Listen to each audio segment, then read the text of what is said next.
Hello, everybody. New history tie can only mean one thing. It's time for a new chapter. So today we are starting chapter 3 in our Pennsylvania history book. And I'm wearing my American flag tie this time because chapter 3 is where America becomes a nation, where we form our own country later in this chapter. But first, lesson 1 is going to talk about the French and Indian War. And it's sadly a war that's not known about by a lot of people. A lot of people maybe have heard of it, but don't really know anything about why it was fought or where it was fought or how it was fought. So I really want to take the time to explore this even beyond what they give us here in these 4 pages. So we're going to take a close look at that. We're going to start today with the book, but then we're going to be going beyond the book as we've done with some of our other lessons as well. So there's so much cool stuff to learn about the French and Indian War. And again, we're just going to be focusing on the parts of this war that occurred in Pennsylvania. Just realized there were lots of things happening elsewhere as well. Okay. So our 3 vocab words over on the side in this chapter are ally. Looks like ally a little bit. Ally has an E in between the L and the Y though. So it's ally, treaty, and proclamation. Our vocabulary strategy here focuses on the word treaty. It says when you hear the word or read the word treaty, think about the word treat. A treaty is a plan that tells how nations that have been at war will treat each other after the war. So you can kind of keep that in mind here. Okay. Our timeline shows us that this chapter is a pretty short time period in terms of what we've been seeing. So we're looking at a time from 1754 to 1766, only about 12-year period here that we're covering in this chapter. Under build on what you know, it says it can be hard to share something that someone else also wants. In the same way, France and Britain had difficulty sharing land in North America. So you've all experienced that before, maybe when you were younger, maybe 2 days ago, where you wanted something, maybe somebody else, it's a friend, a sibling, somebody else wanted the same thing, and you got into an argument over it. It can be hard to share something that someone else also wants. So France and Britain both wanted land here in North America.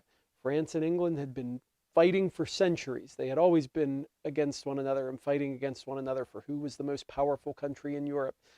France and England are geographically very close to one another. Okay, so just that narrow strip of water called the English Channel in between them. So France and Great Britain fought a lot. And it gets confusing because we use different names for the same place. Great Britain includes both England and Wales and parts of Scotland and Ireland. So that's Great Britain.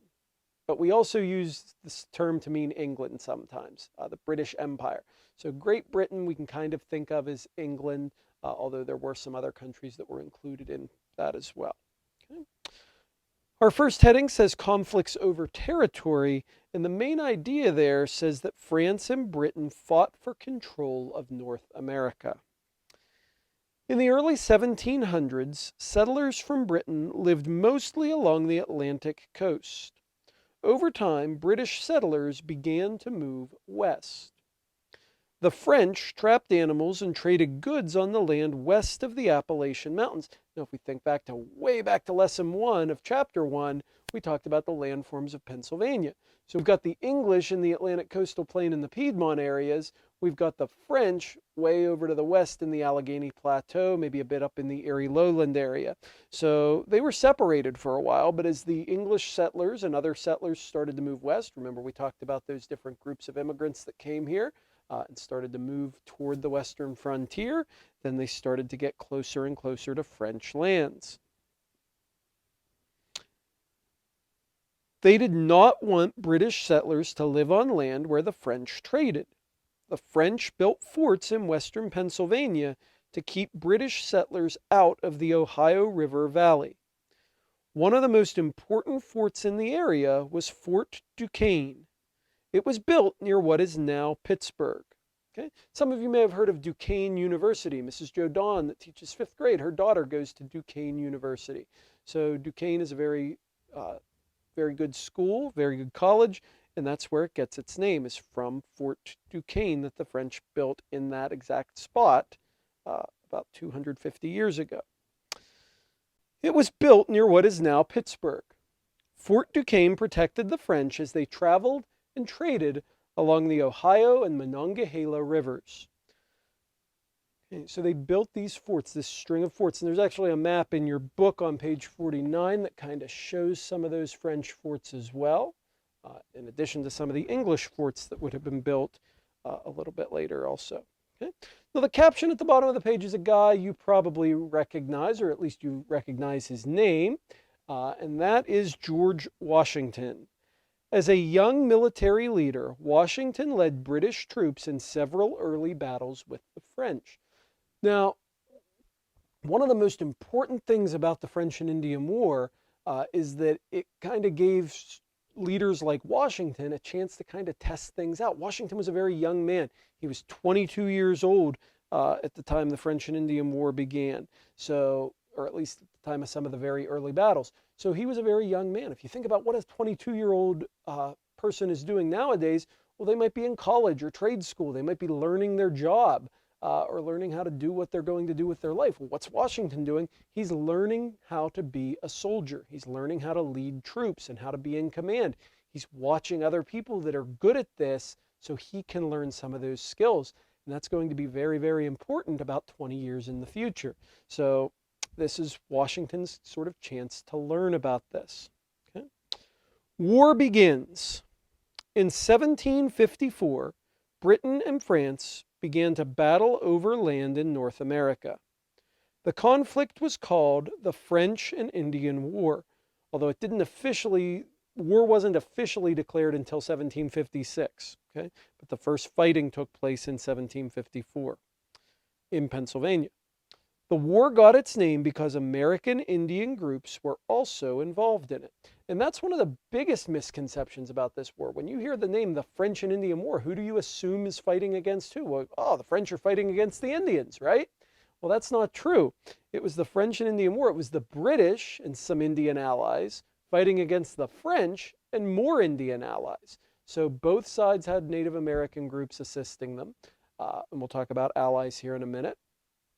But it was the British fighting against the French.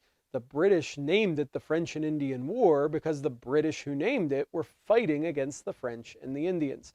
It's also widely known as the 7 Years' War. The French and Indian War is the term for the part of this conflict that was taking place in America. But there was fighting in other areas around the world as well. In a lot of ways, the French and Indian War was the first World War. Okay? Even though it didn't get called World War I, or that's a totally different conflict. In many ways, the French and Indian War was the first World War because there were fights in India and fights in Africa, fights in different places around the globe during this time period. Many American Indian groups in the East became allies with either the French or the British. An ally is a person or group that joins another as a partner in a battle. Some American Indian groups, such as the Algonquin, sided with the French. The two groups already traded with each other. Other American Indian groups, such as the Iroquois, sided with the British. The Iroquois, also known as the, remember, Haudenosaunee, were unhappy that French explorers traded on Iroquois land. So these Native American groups would choose a partner, choose a side, based on who they had the best relationship with. So the French and the Algonquin people traded with each other. They got along well. They felt like they treated each other fairly, so the Algonquin decided to help the French. The Iroquois didn't like the French, didn't like the Algonquin, so they decided they were going to join up with the side that was fighting against the Algonquin and the French people, and so they joined up with the British. There were other Native American groups that didn't take a side. It was called remaining neutral. So that happened as well. The French and their American Indian allies won many battles against the British early in the war.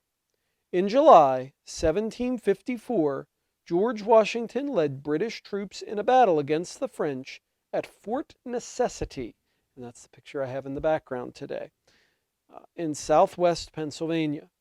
Washington's troops lost the battle. In 1755, the French defended Fort Duquesne in Pennsylvania from a British attack. In time, the British began to capture French forts, including Fort Duquesne in Pennsylvania. The British renamed it Fort Pitt. The British also captured several other French forts in 1758. So that's kind of what we have happening here. We have the French fighting against the English. A lot of the early fighting of the French and Indian War in the mid 1750s, 1754, 55, 56, is taking place here in Pennsylvania. So we have the French and Indian War. We have some of these battles, but we're going to get, like I said, more into that and more into what was going on and why as we continue reading. Okay, but in your book, we have War Begins on page 49. When we turn the page, the war ends on page 50.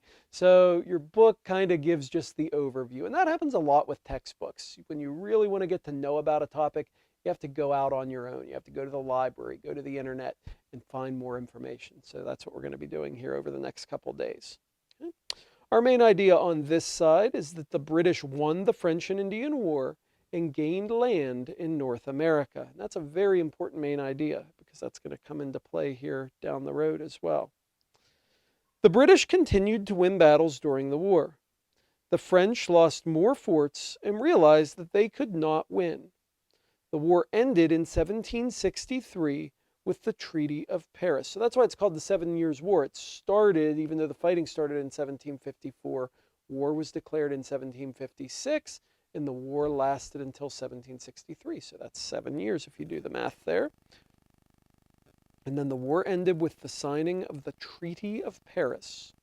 A treaty is an agreement between countries or rulers. France lost nearly all of its North American land in this treaty. So France had to give up their land, the land that they were currently trading on in western Pennsylvania, in parts of New York as well. Even after the war ended, conflicts continued between the American Indians and the British. The American Indians did not want the British to settle on their lands. An American Indian leader named Pontiac led members of several American Indian groups in attacks against settlements like Fort Pitt. Their attacks were known as Pontiacs Rebellion. They captured 8 colonial forts, but the British continued to fight back. After months of fighting, many American Indians had lost their lives. Many of those who remained no longer wished to fight. In 1776, Pontiac agreed to sign a treaty that ended the rebellion. So even though the French and the British agreed to a treaty, the Native Americans had not yet agreed. So there was still fighting between the Native Americans and the settlers for another 3 years after the end of the French and Indian War. And then with Pontiac, it says a city in Michigan and Lake Pontiac are named after this leader. And the city in Michigan is also where the Pontiac, got its name. Pontiacs are no longer manufactured, but that was a car for a long, long time, a brand of car.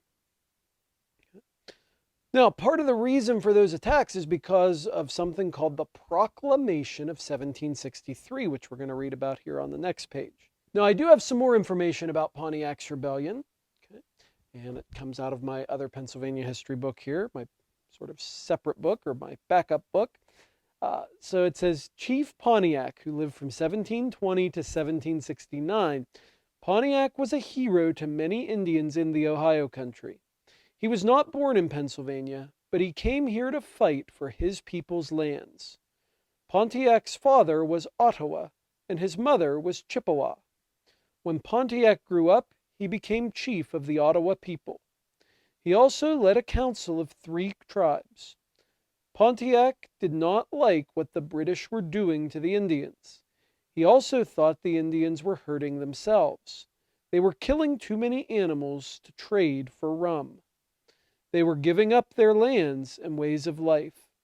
He believed the Great Spirit was punishing them. Pontiac thought if all the tribes worked together, they could beat the British. He sent men to visit tribes all the way from the Great Lakes to the Mississippi River. The tribes agreed to attack the forts and settlements near them. Pontiac and his warriors fought hard. They captured many forts, but in the end, they had to surrender. Pontiac signed a peace treaty with the British. A few years later, He was killed by an Indian from another tribe. There's also some additional information here about Pontiac's Rebellion. It says, after the war, the British told the Indians they would stay out of the Ohio country, and we're going to be reading about that. It was something called the Proclamation of 1763. But they were still building Fort Pitt. They were moving soldiers into the old French forts. This made the Indians angry. So once again, we have colonists saying one thing, these colonial leaders, they're saying, oh, we're going to stay out of your land. But they're doing something else. Their actions and their words are not matching up. Okay? Chief Pontiac wanted to make sure the British left those forts. He was the leader of the Ottawa Indians. He brought together Indians from many nations to fight for their land. Pontiac's tribes attacked settlers all along the frontier. They killed people, burned cabins and crops, and took prisoners. They captured forts. So that's what Pontiac was doing. So Pontiac's Rebellion was doing that. There's a beautiful picture here by an artist that I'm somewhat familiar with, his work. His name's Robert Griffin. And if you just take a look at that picture, he does amazing artwork of this time period, of the Eastern Woodland Indians and of the French and Indian War time period. So if you want to Google him, I would highly recommend taking a look at some of the artwork of Robert Griffin. It's Griffing. If you Google Robert Griffin artwork or Robert Griffin paintings, you'll see all kinds of amazing, beautiful scenes. Okay? It says it shows what he thinks the Battle of Bushy Run might have looked at. Now, we didn't read about the Battle of Bushy Run, so we'll take a look there right now. Many settlers fled, but some others fought back. They came from all around to stay at Fort Pitt, but the Indians came and trapped them inside. Henry Bouquet marched about 500 men to Fort Pitt to free the settlers. The Indians attacked them at Bushy Run. It was a very hard battle for both sides. On the second day, Bouquet pretended to give up and retreat. But after the Indians followed them into the open, his men attacked. Bouquet continued to Fort Pitt. When he arrived, the Indians had already left. There was peace again in Pennsylvania, but not for long. Okay? So that's how this book ends their chapter on the French and Indian War. Going back to our book, the Proclamation of 1763. And I feel like our book's a little out of order because I would have probably put this before the Pontiac's Rebellion section. Britain wrote the Proclamation of 1763 to prevent further conflicts between the colonists and the American Indians. A proclamation is an official announcement. In the Proclamation of 1763, the British agreed that American Indians would still control all land west of the Appalachians. The proclamation ordered settlers in this area to return to the eastern part of the colonies. Now, can you imagine if you were a settler, if you were someone who had thought, okay, we got this land from the French, now we can move into this area and we'll be safe. This is now British land. We're in good shape. We can start a new home, a new life. And so they move west of the Appalachians. And now this proclamation comes out that says, come on back. I don't care what kind of work you've done. We want you to move back this way and live on the eastern side of the Appalachians again.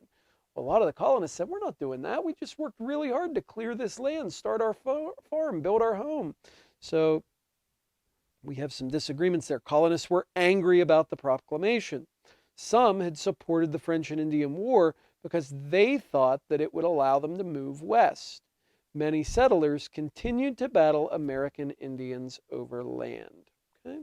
So they continued to fight with the Native Americans, and that was what we saw with Pontiac's Rebellion. Okay?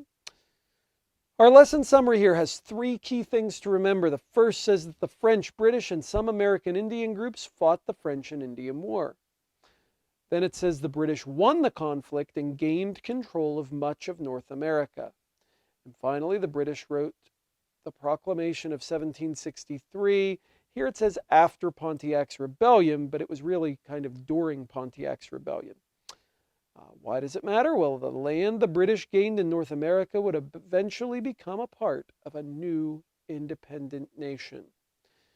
The Proclamation of 1763, there's a caption here that says this document said that settlers would not live on American Indian land west of the Appalachians, but ignored that proclamation, and they lived there anyway. Now, I've told you before, history is all about cause and effect. And the French and Indian War is a huge cause of what comes next in history. And what comes next, about 10 years after the end of the French and Indian War, is the American Revolution. So we'll be exploring how we went from the French and Indian War, where American colonists were fighting proudly on the side of the British. They were fighting side by side, and they were proud British citizens. How did we go from there to the point where we were fighting against the British in just a few short years? So that's what we'll be exploring here as we go on. But before we do, like I said, I want to get more in depth here with the French and Indian War because your book just doesn't give it very much time. So what we're going to do in our next lesson, we're going to actually visit Fort Necessity. We're going to be taking a virtual field trip to Fort Necessity, and we'll go kind of through some pictures that I took and check it out. Fort Necessity is a great place to visit if you're looking for somewhere to travel to. It's a national park. It's the only national park that's associated with the French and Indian War. And it's just about 2 hours from here, 2 hours to the west of us, and you're in Fort Necessity National Military Park. So really neat place to see. They've got a great museum. You can see a reconstructed Fort Necessity there, and lots of things to help us understand what happened during that battle and during the time of the French and Indian War here in Pennsylvania. So in our next lesson, that's what we can look forward to. But until then, I'll see you next time. Thanks, everybody.